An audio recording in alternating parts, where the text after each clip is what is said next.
Reviziji istorije mora se stati na put, a Srbija i Rusija dužne su da sačuvaju od zaborava milione srpskih i ruskih žrtava tokom Prvog i Drugog svetskog rata.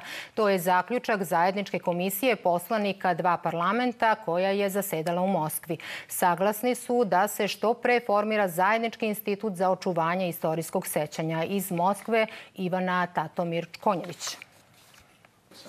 Sve se menja, ali bratski odnos dva naroda nikada. To je poruka dobrodošlice zvaničnika Ruske dume srpskim parlamentarcima. Čak 155 potvrđenih ugovora veže dve države, a u narednim nedeljama Skupština Srbije ratifikovaće i sporazum o Evroazijskoj uniji.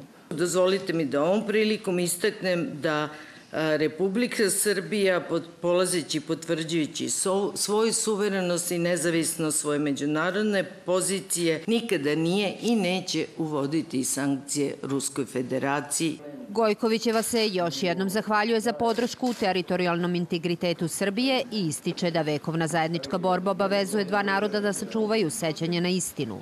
U tom svetlu stiže i ruska inicijativa. Srpski narod sebe je doveo na ivicu opstanka boreći se protiv fašizma.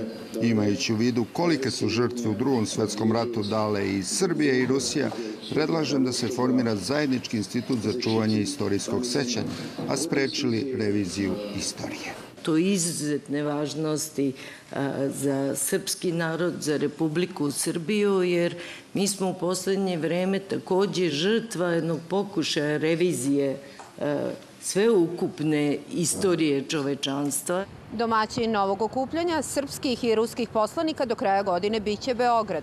Tada ćemo i znati odgovor na konkretno pitanje na koji način će novoformirani međudržavni institut podsećati svetsku javnost na to ko je ko bio u Drugom svetskom ratu.